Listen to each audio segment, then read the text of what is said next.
I'm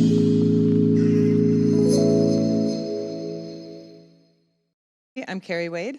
I'm the Senior Manager of Global Scientific Engagement at PMI, but I cannot stress enough right now that due to the last minute change in hosting a panel, which is my first panel I've ever chaired, my views today do not necessarily represent those of PMI, so please keep that in mind.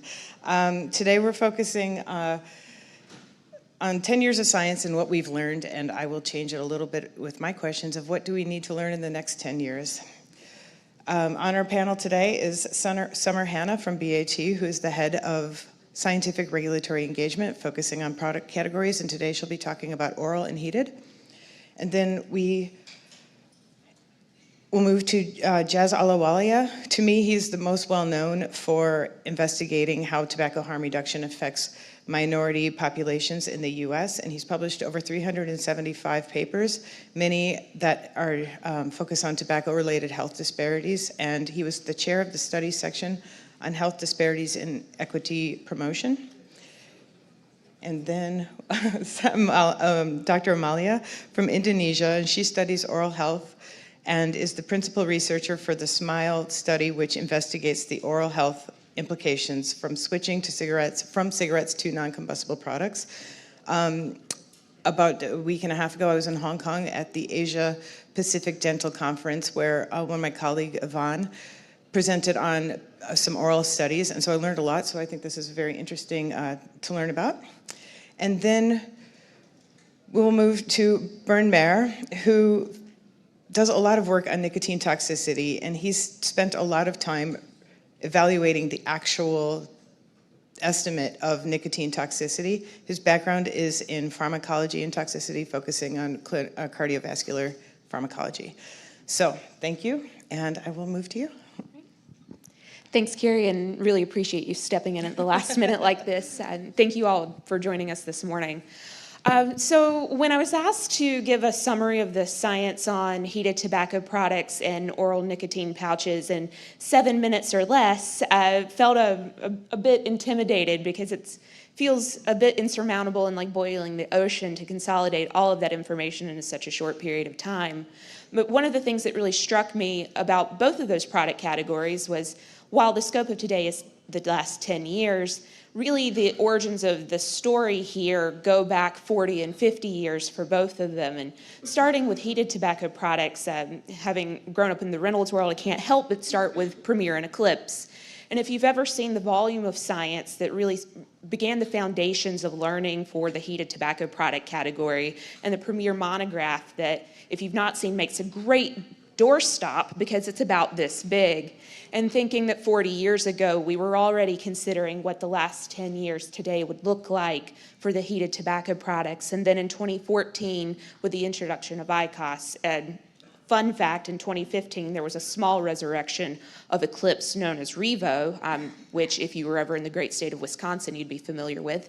But then in 2016, the introduction of Glow, and that really just changing the landscape of what heated tobacco products would look like, and understanding and creating so much scientific evidence that really substantiates that 95% reduction in toxicants through our chemistry studies, the breadth of preclinical evidence that's out there.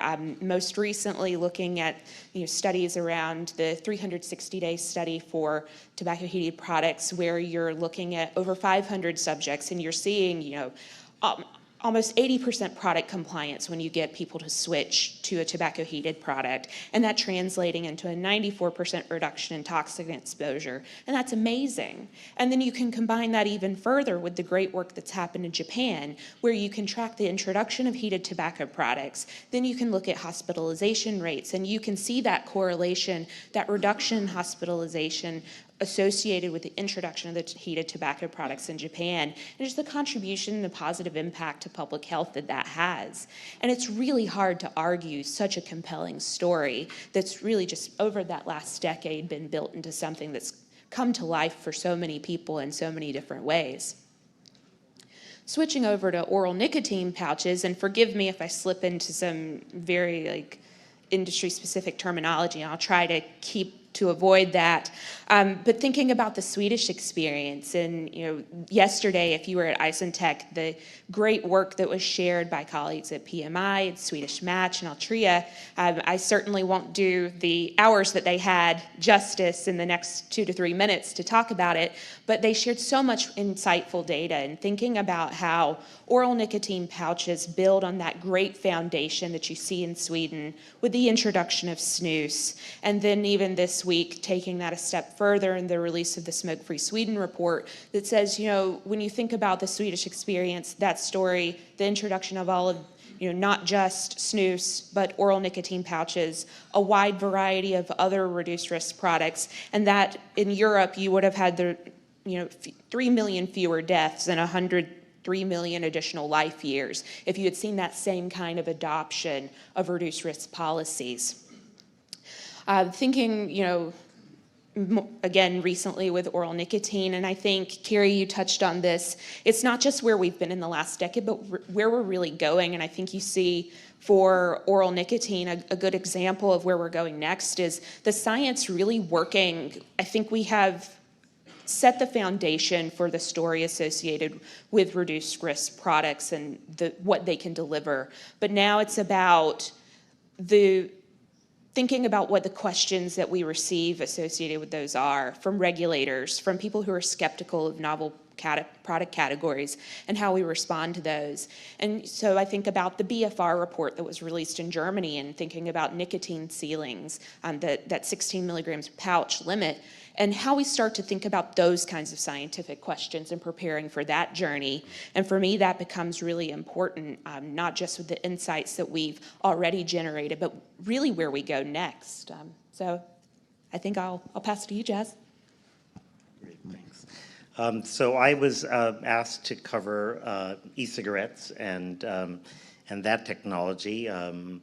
With regards to the past 10 years, but I think, as Carrie said, the next 10 years are probably more important. I look to the future rather than the past. And I think about other industries, and I think that innovation is going to become key, right? When you think about, I remember when I bought my first 30-inch LCD TV many years ago, I paid $3,000 for it. Now you can buy a 30-inch TV for $129, I think. And if you think about hybrid cars or electric cars, the same thing. The first cars, I don't know who they were, Toyota something, it went from 0 to 60 in like 10 hours, you're pressing the gas pedal, and I'm sort of a heavy leaded fast driver, and now you have Teslas that can go 0 to 60 faster than a Porsche, and then you have autonomous driving and so on and so forth, and it wasn't safe, there were some accidents, there were battery fires, but this is the wave of the future in the automotive industry, and the very companies that sort of put out tons of carbon emissions, Ford, and so on and so forth, they are all on the bandwagon. And likewise, I think we see the industry, the tobacco industry, switching, whether it's PMI or Altria with their tagline, smoke-free future, or X number of revenue dollars from smokeless, non-combustible products. As a physician, to me, these are all very, very good things. And I think that we're going to see more. I personally think, obviously, that a fourth generation e-cigarette is both safer and better way to deliver nicotine than the first generation e-cigarettes, the Cigalikes, or whatever the case may be.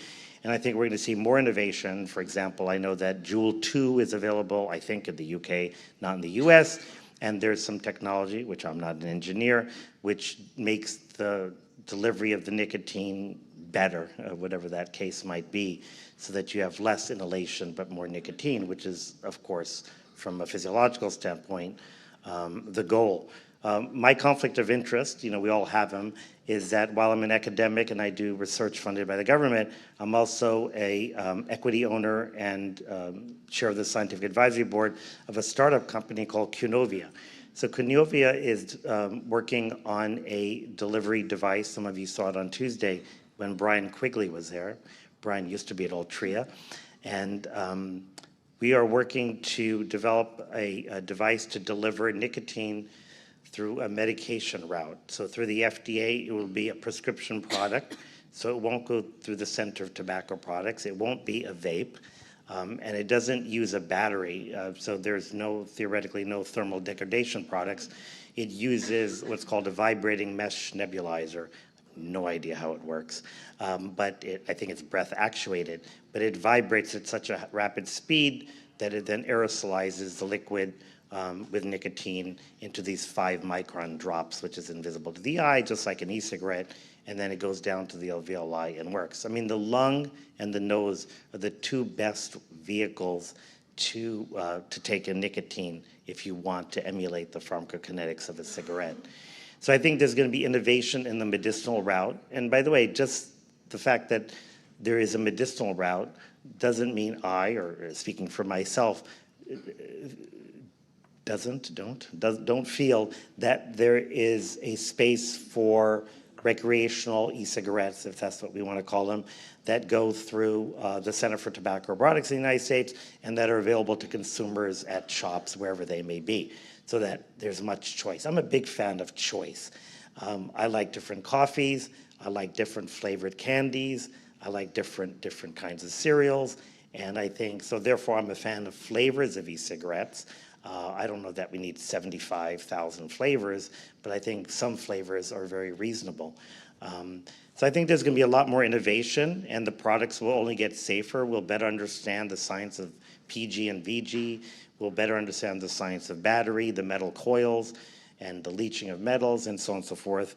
And I think the products will just get safer. They will always have nicotine in it. So I think, as Neil Benowitz says, one has to decide, is there a role for recreational nicotine in society? I know that the audience here probably feels the answer is a strong yes. And I think in my case, I think it's also yes. I mean, some people like to compare nicotine to caffeine. I don't know if that's the best comparison, but I think, you know, it's a legal product. It's a product that people enjoy. It's relatively not dangerous, if that's the way to say it. Surely doesn't cause cancer, even though 80% of American physicians think it causes heart disease, COPD, and cancer, which it doesn't do any of the above. I think that with regards to, you know, often you'll hear from people, we have no long-term data, we have no long-term data. And I think, you know, as each year goes by, we have more data. And I think the snus example in Sweden is an amazing sort of real-world example of what has happened over 30 years. Hanna, is that your first name or Summer? Summer. Yeah, I got it right. I always do that, sorry. And we've met a number of times. Summer, sorry. Summer talked about the Japanese data with heat not burn and the hospitalizations, and we'll, you know, that's hospitalizations, and then we'll know more about incidence, that takes longer, and prevalence, and so on and so forth, of COPD. I think we're going to see the same thing with e-cigarettes. We don't have that kind of epi data, but I think we're going to get it from New Zealand, and we're going to get it from the United Kingdom, where there's a high acceptance usage of these products, and you know, we need that kind of data. The Cochrane Review, which in the world of science comes out of Oxford University in the UK, is sort of an unbiased, non-industry funded, clean scientific organization that does meta-analyses and reviews. And they have said there is very strong evidence that e-cigarettes help people quit smoking, if that's what someone wants to use it for. The United States can't decide what it wants to say, the federal government, but the National Academy of Sciences issued a report in 2018, about 5 years ago, I think 2018, saying that there appears to be evidence for it. It's a cautionary statement, but that's old data.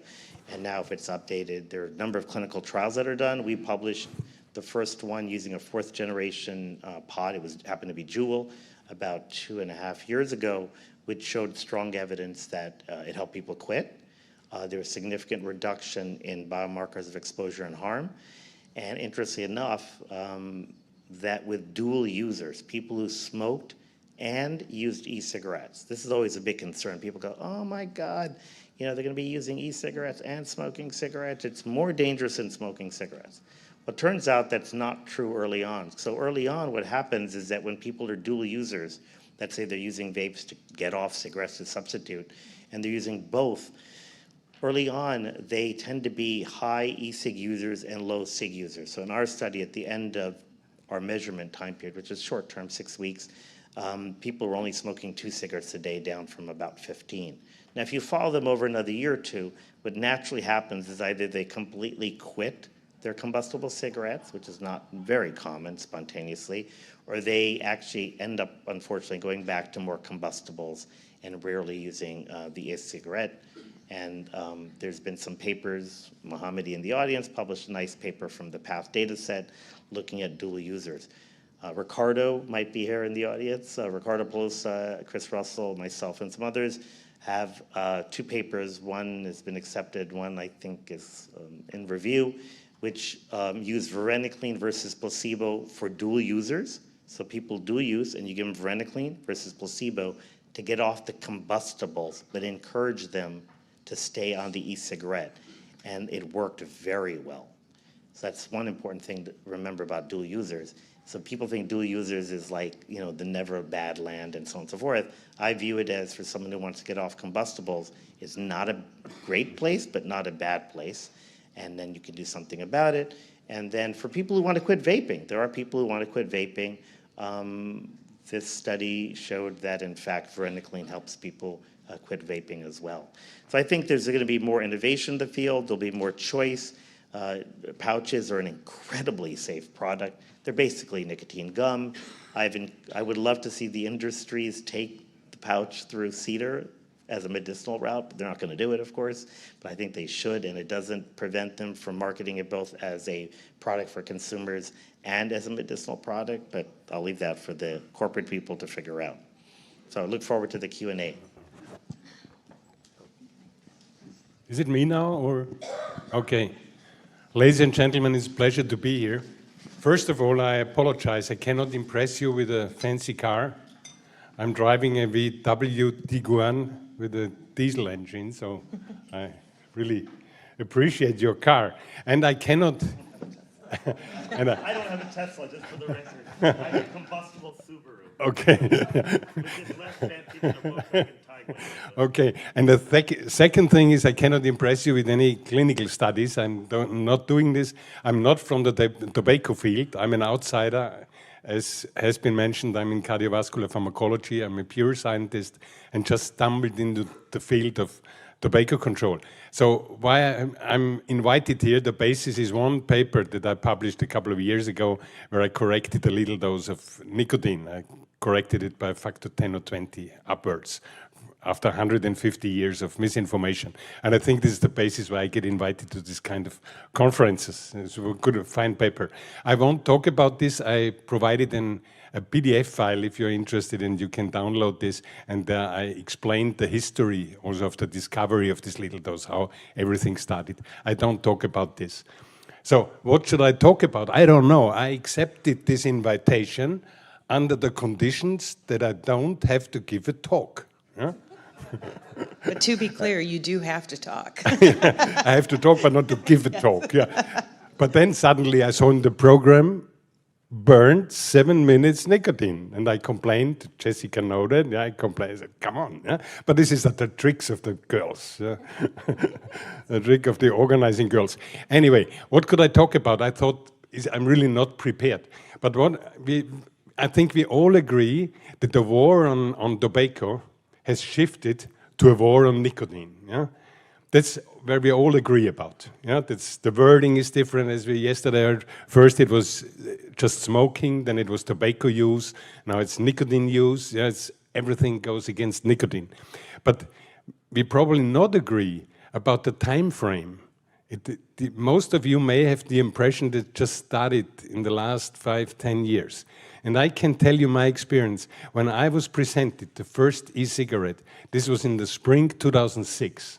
I think most of you didn't know about e-cigarettes at that time. Yeah? I got this Chinese stuff in my hands. Yeah? I was impressed. I was a heavy smoker. I tried it. And I predicted that within 15 years, nobody's gonna smoke anymore, because you don't need tobacco cigarettes when you have, even though this was a poor performance, this Ruan stuff. Yeah? Okay. So what I did immediately, because I was so enthusiastic, I wrote to different non-smoking organizations, you know, anti-tobacco and so on. Yeah? And I was enthusiastic, as now we have the problem solved. You are fighting for 30 years against smoking. Now you have it. You just have to promote this, and we're getting rid of smoking. Tja. The reply, I was not in the tobacco control field, and the replies that I got, it was amazing. it was insulting emails. This was apparently a network of anti-tobacco people. Yeah? It was insulting emails, probably hundreds of emails that I got from different areas where they said, oh, you are crazy. And they still, and this is the same arguments that we hear today. This was 2006. I heard exactly the same.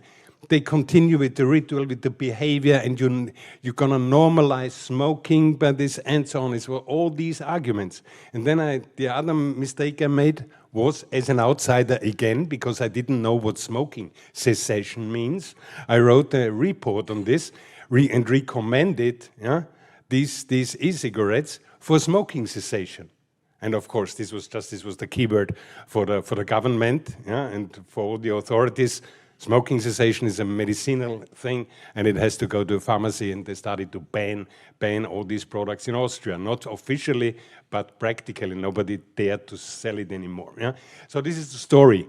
And what they also did already at that time, and we see it again now, is that they blamed nicotine for whatever they had in mind, what it could do.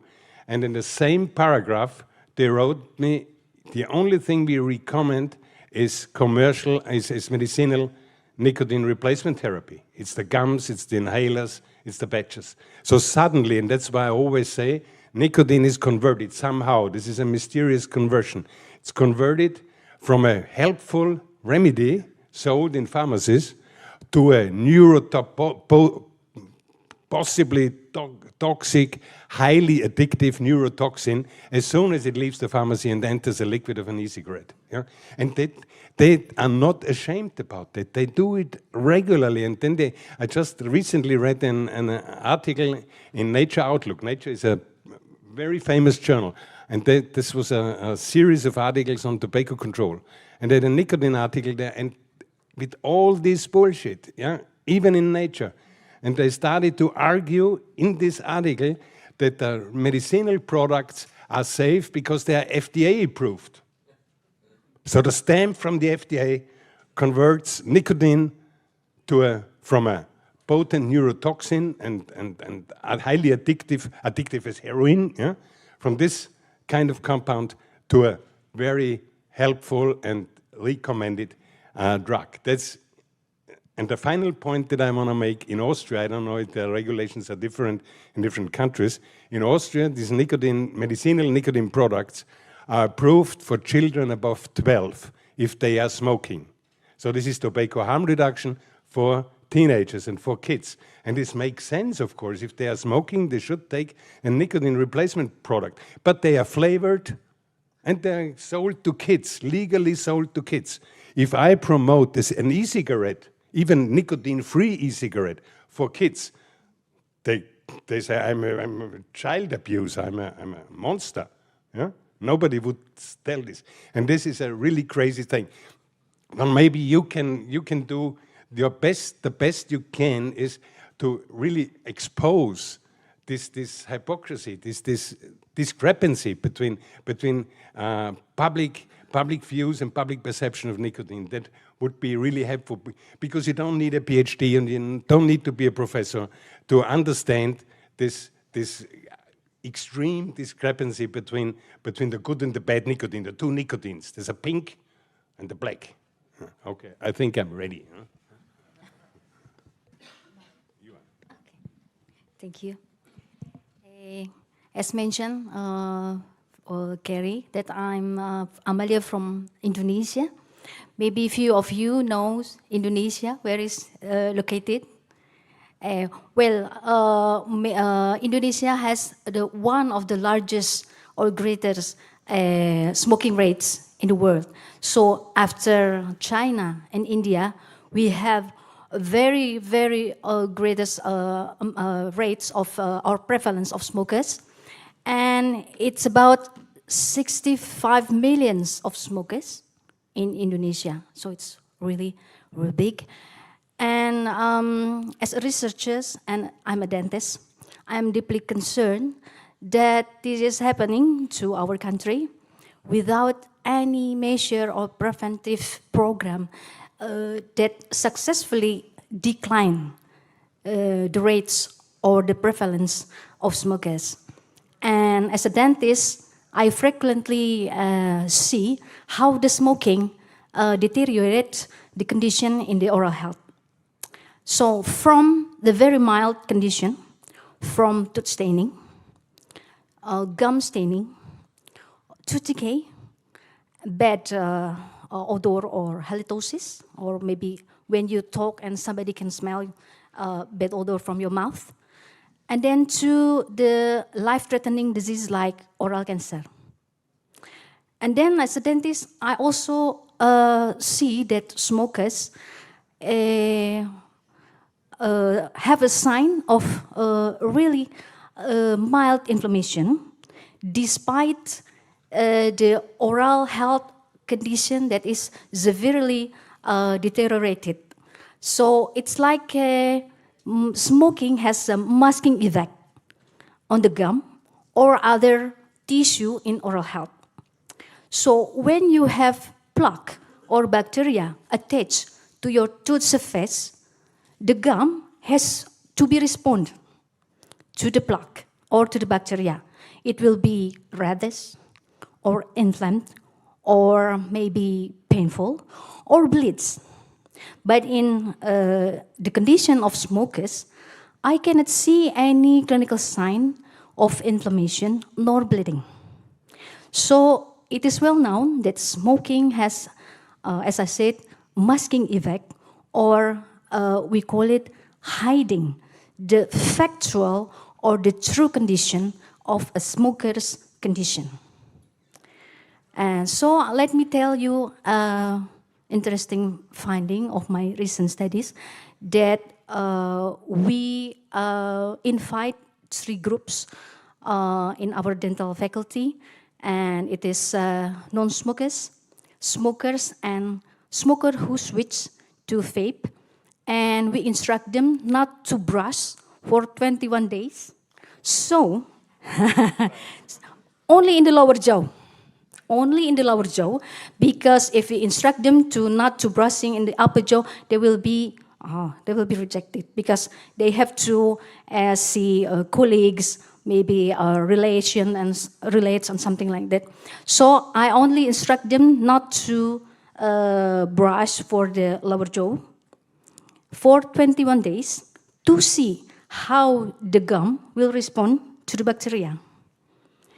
Because they say that in smokers, the inflammation or the response of the gum is masking by nicotine. Nicotine will constrict or narrowing the blood vessel of the gum. So when bacteria came, nothing will happen because the vascular or the blood vessel is narrowing. So this is the key point of our body response. The blood vessel or the wall of the blood vessel. It could be narrowing or widening, depends on the response that we need. So it's flexible. But in smokers, I could see that nothing. Even if we have a plaque accumulation. So I would like to see in this experimental gingivitis or artificial gingivitis, what is the response of smoker versus vapors versus non-smokers, taking into consideration that vapors also use a liquid containing nicotine. Yeah, so nicotine is something to be blamed. Then I see this interesting finding that after 21 days of abstaining from toothbrushing or other tooth cleaning measures, I can see that smokers fail to respond to the bacterial invasion or plaque accumulation in their tooth surface. No bleeding, no inflammation, no reddish coloring, just fine. But it is alarming because they don't respond to the invasion of the bacteria for 21 days, you can imagine. And I can see that it is not expected at first that vapors respond similar as non-smokers did. they bleed, they have inflammation, they have body response to this plaque accumulation. So instead of the abundant and similar plaque accumulation, smokers fail to appear or to show or to demonstrate the normal body response, while vapors with nicotine-containing liquid they use, they still respond well to this plaque accumulation or bacterial invasion. And non-smoker have the same or similar response as vapors. So I think that we conclude from this experimental gingivitis that instead of nicotine, there is something else to be blamed. Because we already confirmed from the saliva that smokers have higher cotinine levels in the saliva. It's confirming that they take nicotine. Vapors as well, they also show elevated cotinine level in the saliva. So it is also confirming that they use e-liquid containing nicotine. And non-smoker had no cotinine level or only a small amount of cotinine levels in the saliva, confirming that they don't take any nicotine. And we conclude that maybe there is something else to be blamed, not nicotine, that constrict or narrowing the blood vessel and masking or hiding the clinical sign of inflammation which is normal. So it is not nicotine itself, but instead of maybe tar or maybe something else. Yeah. Thank you all, very interesting. Something that I want to think about and what I'd like to bring more conversation to, not just here, but in general, is what do we need to know in the next 10 years? And what more do we need to be focusing on risk perceptions? Do we need to continue focusing on toxicity and individual risk reduction? Or is it case closed on that one? I don't know. Should we invest more? Should society invest more in exploring the benefits of nicotine? These are some of the questions I have. I will ask each of you if you can just keep it to a minute, because I do want to be able to give the audience lots of time to ask their questions. But for instance, Jazz, we know a lot of what you do. I know a lot of what you do in other populations and focusing on African-American populations.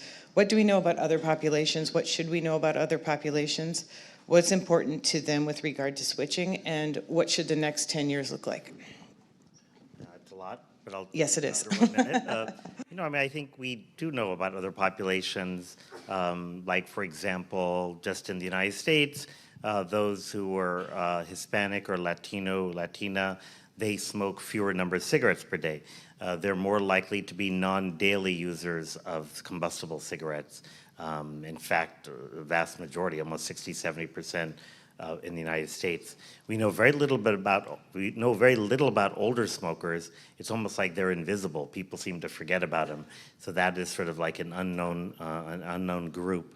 I think that we also know that, for example, that different groups of populations, it gets a little touchy because we're talking about genetics, metabolize nicotine differently. Like Asians, Japanese metabolize differently than whites, which metabolize differently than African Americans, and that has ramifications for the consumption of the number of combustible cigarettes, or the ability to quit smoking, or whatever the case might be. I think for the next 10 years was the other part of your question. I would say that, we need to continue to innovate these products, need to keep making them, I'm all about safety, make them safer.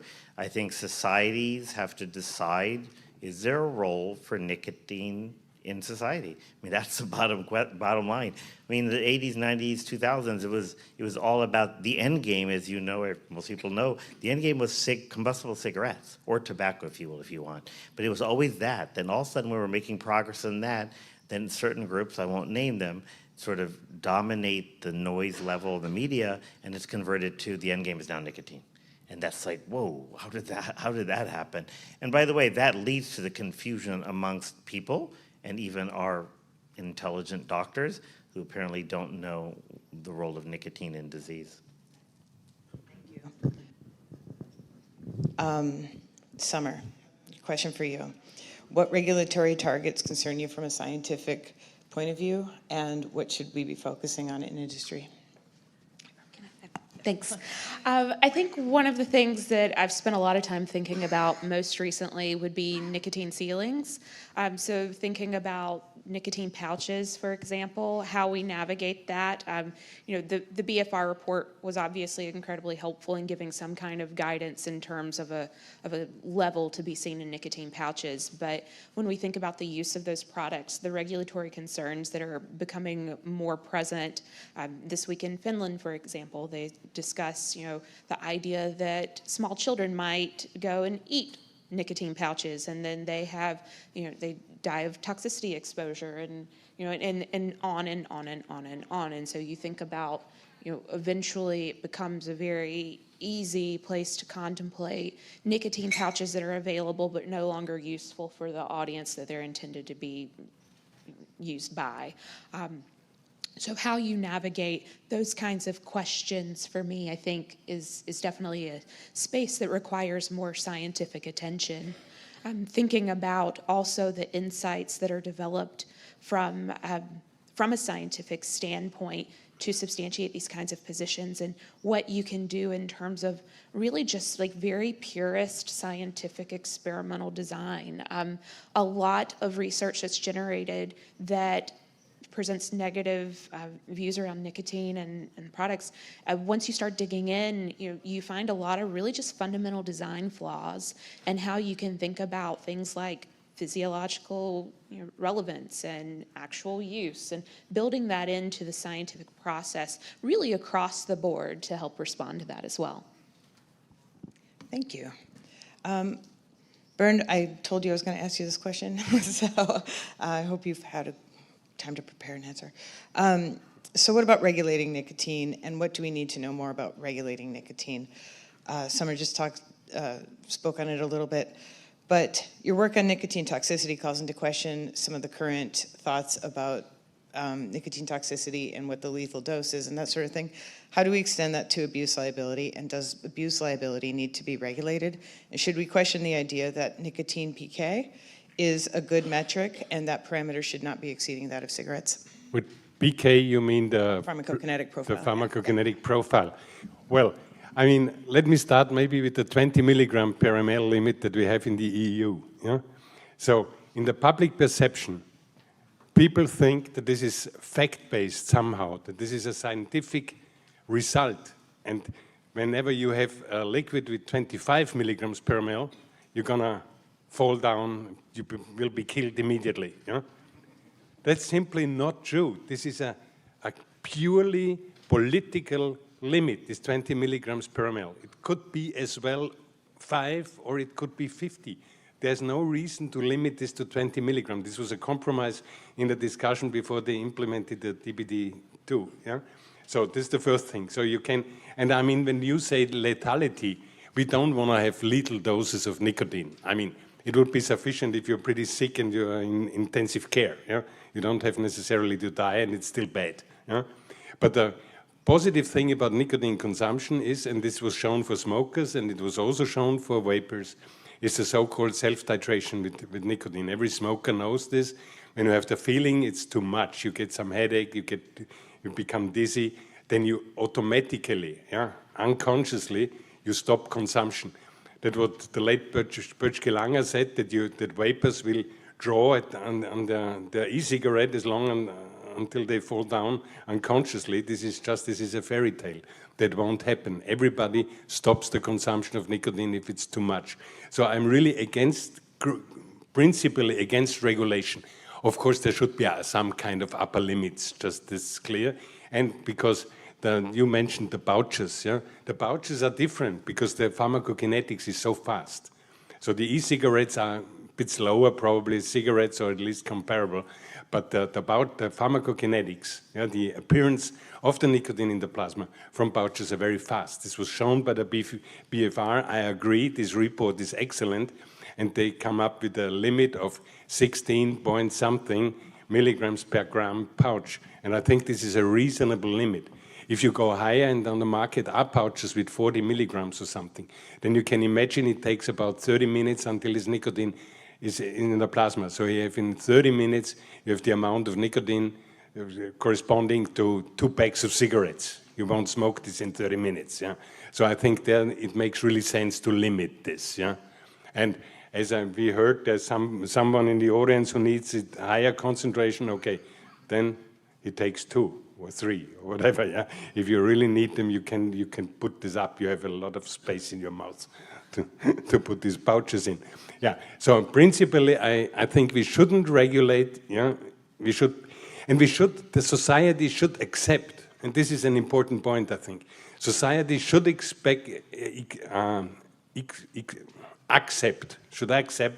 that there's a certain amount of people, yeah, who wish to consume nicotine, who find some pleasure with nicotine consumption, who want to do that. Yeah?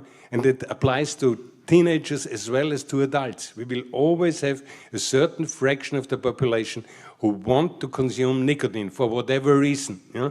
And that it won't help. You can ban it as much as you want. It's like smoking. We have smoking bans all over the world, and still we have 10, 15, 20% teenagers smoking. Where does it come from? Because they want it. And this has nothing to do with advertisement, because advertisement was banned. And like the late George Carlin, which I really like, yeah, what he said in one of his appearances, he said, children don't smoke because a camel with sunglasses tells them to do so. They smoke for the same reason as adults do, because it decreases depression, it relieves anxiety and stuff like that. There are positive effects of nicotine, and it would be worth to emphasize this. This is always under the carpet. From public health doesn't talk about the positive cognitive effects and anti-inflammatory effects and so on of nicotine, and I think we should push this in the next 10 years. Thank you. And then finally, for you, Amaliya, I have one question, and it's also a very similar question to a question from Ignacio Livia, who's watching online. My question is from the industry perspective, but he was asking more general. How do we reduce the skepticism of doctors and health officials about the lower risk nicotine delivery products? My question, which is very similar, is how do we as industry convince people that our science is reliable? No problem. So maybe we have to conduct more research, especially clinical trials and also systematic review.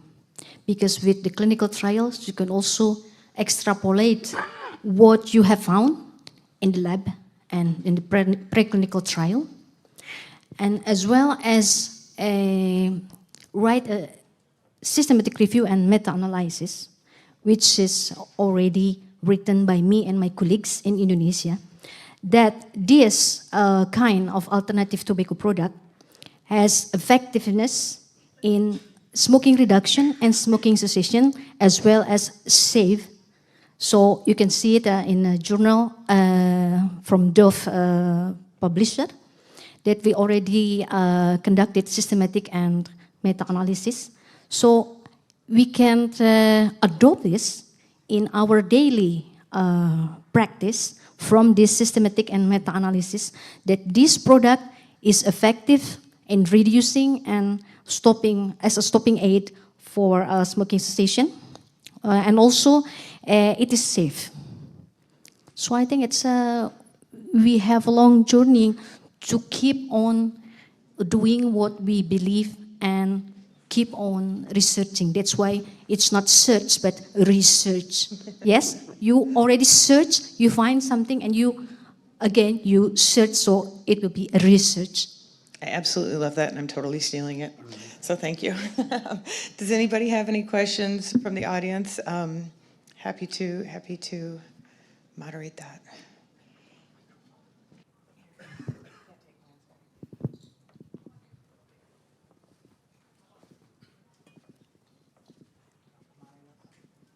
Somebody has a question? Well, then I'll just continue to ask mine. So, should we I'm going to follow up on this. How do we convince people that our science is reliable? I mean, I come from industry, and we do so much science. And when I was at the think tank in Washington, D.C., we focused our policy positions on the scientific basis, and a lot of what we used was industry-based science.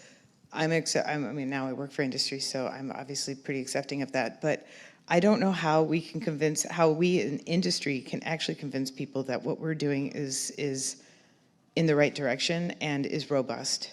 And I would like to know anybody's thoughts, or each of your thoughts, on how we should be tasked with using science, using what we do, using what we produce to reach healthcare providers, to reach regulators, to reach consumers.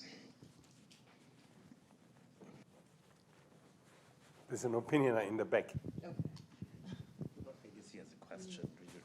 I can attempt to answer that, and then we can take the question, I guess. But I think it's hard. I think, some of my colleagues in the audience have told me, and I heard from before, and then new people I met told me that if they're from an industry, a big tobacco industry, that they have trouble getting their papers published. I feel sad by that a little bit, I mean, either you accept it at face value or you don't. I mean, and some journals, of course, have an absolute ban on publishing tobacco industry funded or from the industry itself papers. So that's black and white, so there's that. But then for those that don't have a ban, apparently they're treating you worse than they'll treat me, right? I mean, that's the bottom line, what you're getting at. And I think that's unfortunate. Today's world is very different than the 1980s. In the 1980s, you may not have been born, I don't know, but you people were lying. You were publishing misinformation, you were lying, you were hiding data, you were perjuring in front of Congress. It was an unbelievable field day for you guys, and you were making money hand over fist. In today's world, you still make money, but you are watched like a hawk. The FDA, I believe, I'm not an expert on this type of stuff, but can subpoena, if that's the right word, any of your paperwork, any of your research, and look at it. So you're being watched carefully, they're breathing down your neck. Your science is monitored much more tightly than my science. I can actually get away with fake science better than you can. I don't do that, by the way, but I probably could. And I think, I tend to generally trust the science from the industry. I mean, I'll have a little bit more of a cautionary eye. But by the way, just as much as that, you have to remember that everyone has an agenda. I mean, you have an agenda. You want your science to look good, but you will be ethical, I'm sure, Carrie. I hope I'm ethical, but I maybe have an agenda, and I know some other colleagues, without naming names, who have had to retract papers, sometimes have had agendas on the other side too as well. So agenda-driven science, in my opinion, we're all driven by that to some extent, is a little bit dangerous for all of us, whether it's me or for you. I think science should be science and should be of the highest quality. Yeah, there's some questions if you want to take it. Great, thank you. Yeah, my Khosi Letlape from South Africa. My question is about the TPD and setting the limit for nicotine liquids. Are you suggesting that that should be open-ended? Not open-ended. And the follow-up is, in the 10 years, has there any science been done as to what the reasonable maximum should be and what the basis of that should be, just like you have in pouches? I mean, the point is that the industry started to handle this 20 milligram per ml limit by developing devices that are with a sufficient performance. But still, for the small devices, the 20 milligrams are probably not enough. And we see this from the Juul in United States, where this is, I think, sold at 55 milligrams or 60 milligrams per ml. And this is successful, and with the 20 milligrams limit, it's not successful. I'm not suggesting that it's open-ended, but the initial suggestion from the Parliament in this discussion in the EU was 32 milligrams per ml. and this would probably be acceptable for most vapors. And then the commission suggested 4 milligrams per ml. And this, at that time, this was homeopathic. Today, there are some vapors who have this direct-to-lung vaping. They have enough with 4 or 2 milligrams per ml. But at that time, in 2013, this would have been a ban of nicotine, in fact, because the devices were not good enough. Yeah?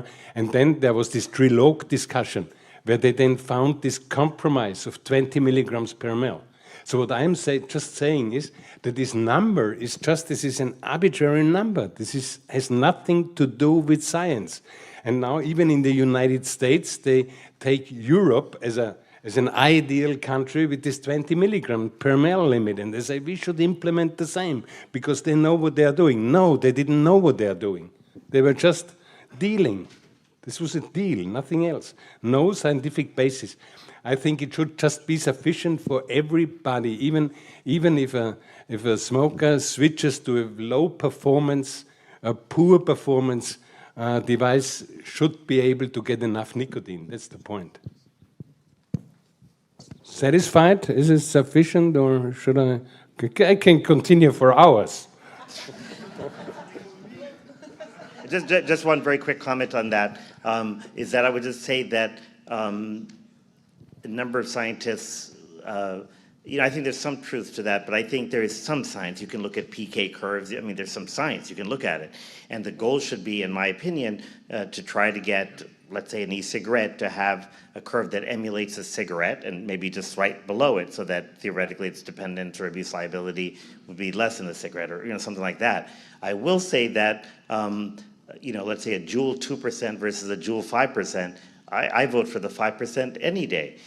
Because for a variety of reasons. One is if you believe that vaping is not safe, which I think at least industry people, we all agree it's not safe. It's dramatically safer than combustibles, but it's probably not completely safe.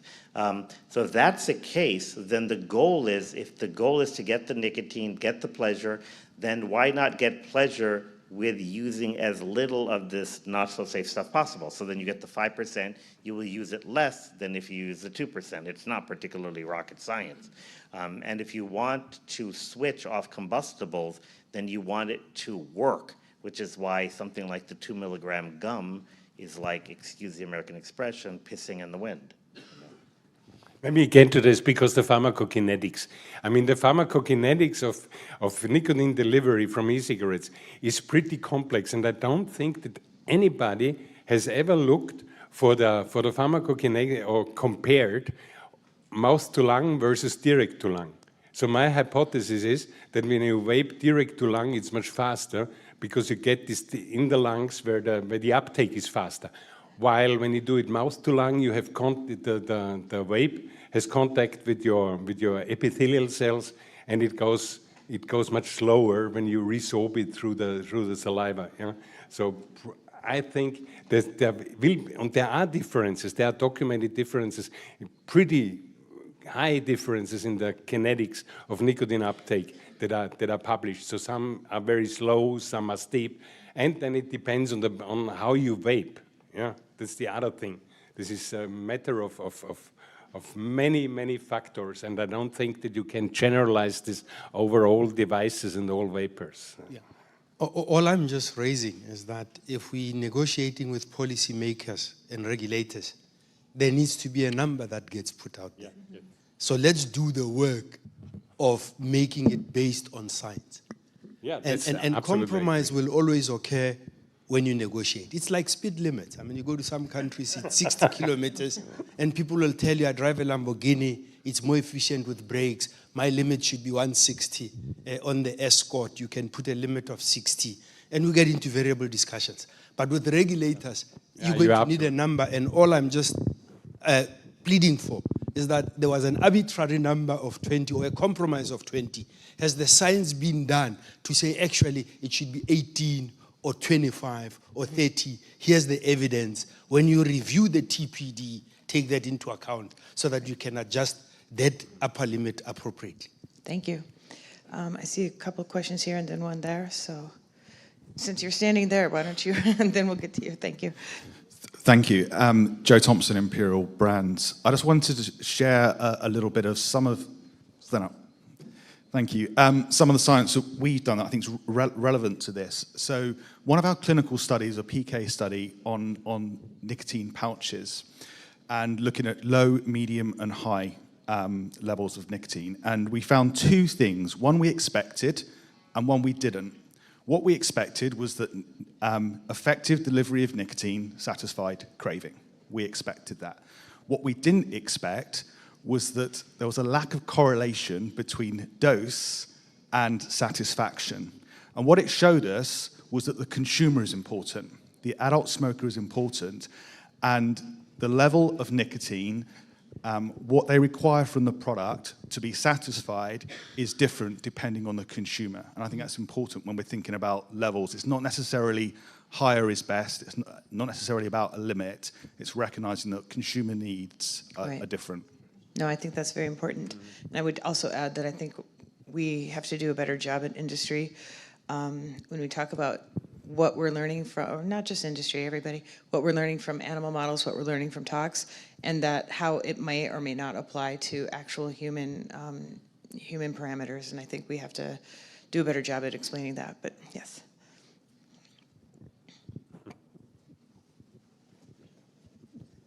Zillertron Schmidt, Consumers Organization, Germany. Your question, how could tobacco industry science better reach regular science?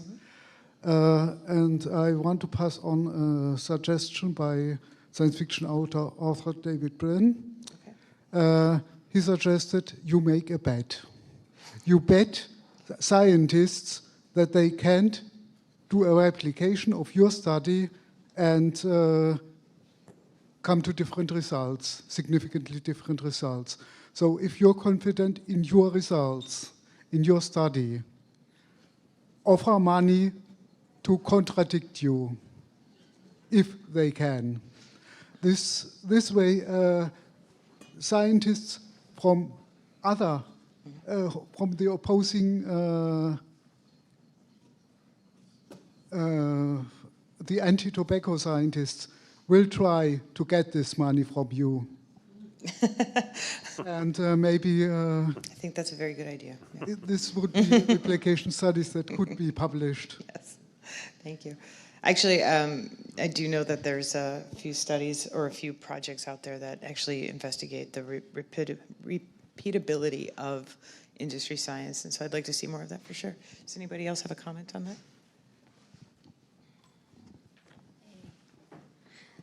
Actually, in Indonesia, it started on 2021.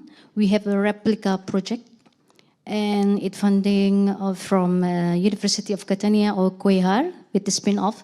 So my colleague in the medical faculty will reproduce or have a replication of studies conducted in epithelial cell of lungs and also in animal. So that will confirm the results that already conducted by tobacco company. But we are from academician from university, prominent university in Indonesia. So I think that this replication or confirmation study will address your question. Thank you. May I just add one point? I want to make this clear. The best studies I've seen on toxicity, cell biology, and even clinical studies of vaping, it includes e-cigarettes and the tobacco heating systems. The best studies were published by the tobacco industry. This was Philip Morris, and this was British American Tobacco in particular. They did excellent studies. Why is it? Because they have the money, they recruit good scientists. I wouldn't get a job there because then they need better scientists. They have the excellent, yeah, of course, they have the excellent people, and they have the equipment that my tongue goes down to the stomach when I see all these equipments. I've seen such a lab. They had 10 machines where I was fighting for 3 years with our dean to get one. Yeah, I mean, this is a huge difference. They did excellent studies, but the problem is they just nobody talks to them. When I argue with a study from the tobacco industry, then public health just pushes it away. Says it's the tobacco industry. They don't even look at it. That's the problem. So if I were the editor of a medical journal, I would ban Bloomberg-funded studies. Yeah. And maybe one thing to also touch on in terms of acceptability of the industry science, the points that Bernd just made, one of the things that I think is already done, and part of your question, of how we create that dialogue, how we generate more buy-in on scientific concepts, how we increase our credibility as industry scientists, you and I, is also just the participation in many of the things that we're already doing, but we don't do a good job of talking about. So I think about like the 21st century toxicity work that was done. So that was a collaborative piece of work with members of the tobacco industry, government officials, independent scientists, all coming together to really look at, say, how do we reduce the use of animals in scientific testing for tobacco products. That was a giant piece of work. It was wildly impactful. It was innovative. It drives the points of things that we're trying to achieve broadly as scientists globally, not just as tobacco scientists. And it's a really well-respected piece of work. What we don't do a good job of is telling anybody about it. Those people who are involved in preclinical testing, maybe they have some experience with advocacy, moving away from animal models, they know about it, but how many people in this room outside of those communities have ever heard about anything like that? Those are the kinds of venues that I think when we talk about gaining more acceptance of science, we need to do a better job at not only participating in very intentionally, which I think is a PMI and a BAT employee, we'd argue we try to do a lot, but also talking about it in venues outside of our normal places, going to meetings where people have not encountered us before and saying, we've had a hand in this work, we've done this, these are the insights, this is how we behave, this is how we operate. And I think that that's really important because the feedback I got this week, which was always a helpful reminder, is you have a good message, you're a terrible messenger. So thinking about how to do that a little bit differently, I think, is also pretty critical. Thank you.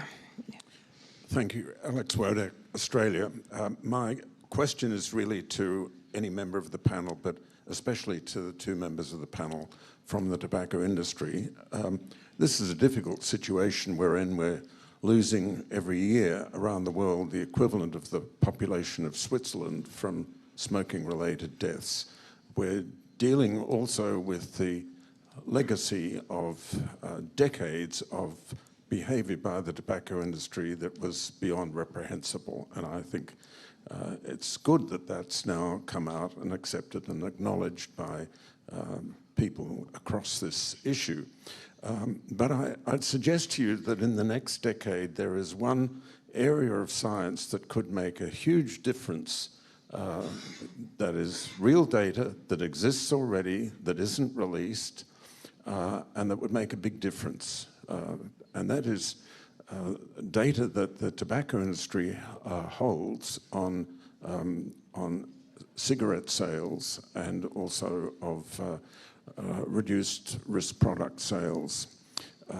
We know that data exists, it's referred to frequently, and if that data was made available, and currently it almost isn't at all, and if it is released, it's very, very sparing, but if more data was released, we know it's high quality data, it would do two things.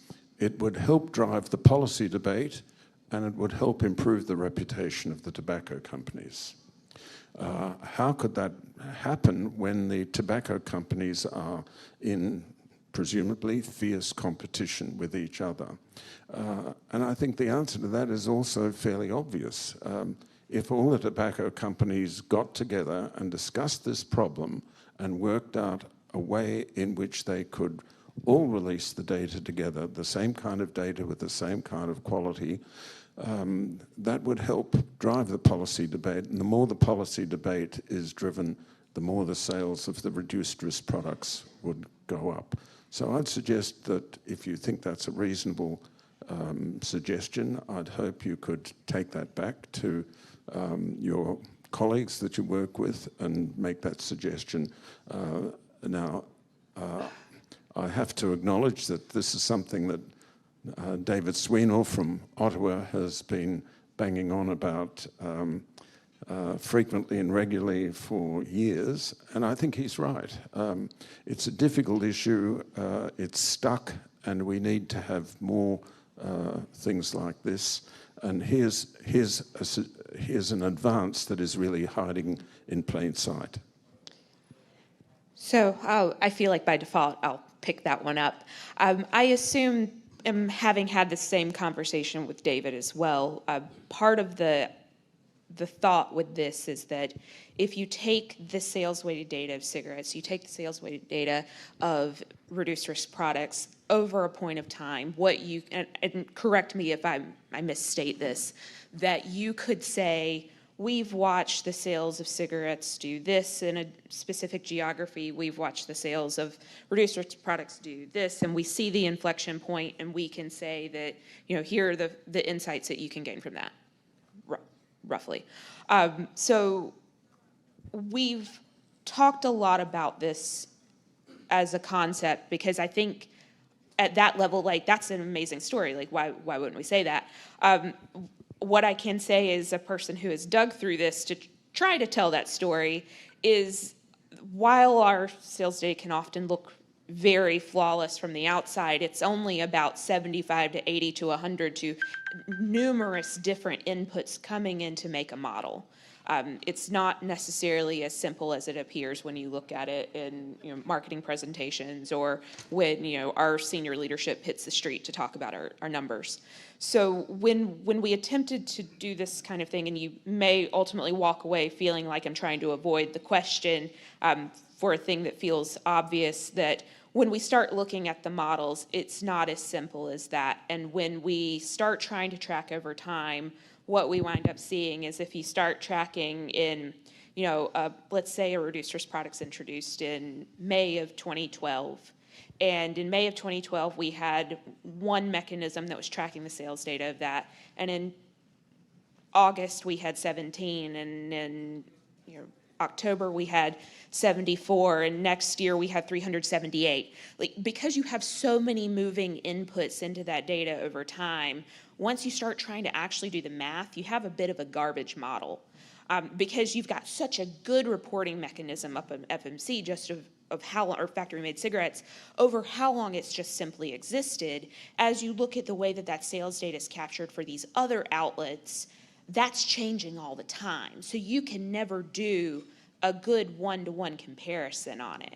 So while I appreciate, David and probably now yourself, after hearing me talk about it, say, that's probably bullshit. But I will say that having looked at it, that becomes the problem in telling the story. That when we use this sort of proprietary company level data, there's just so many inputs into the model that it becomes really complicated to tell what appears like should be a simple story. I don't know if you have anything to add to that. As the moderator, I think I get to bow out and not actually answer the question. So thank you. But no, I know that we've spoken with David Sweenall about this too, and expect that hopefully we can get to a place where those questions are answered. I know it's time to close the session. I'm going to leave us on one question to think about, which is came from Ignacio again, who's online. And I think it's a kind of an interesting question, and so we can all mull it over and discuss over the networking lunch. Is there any science which could be done which would satisfy the naysayers in tobacco control? I think we have a lot to think about. Thank you so much.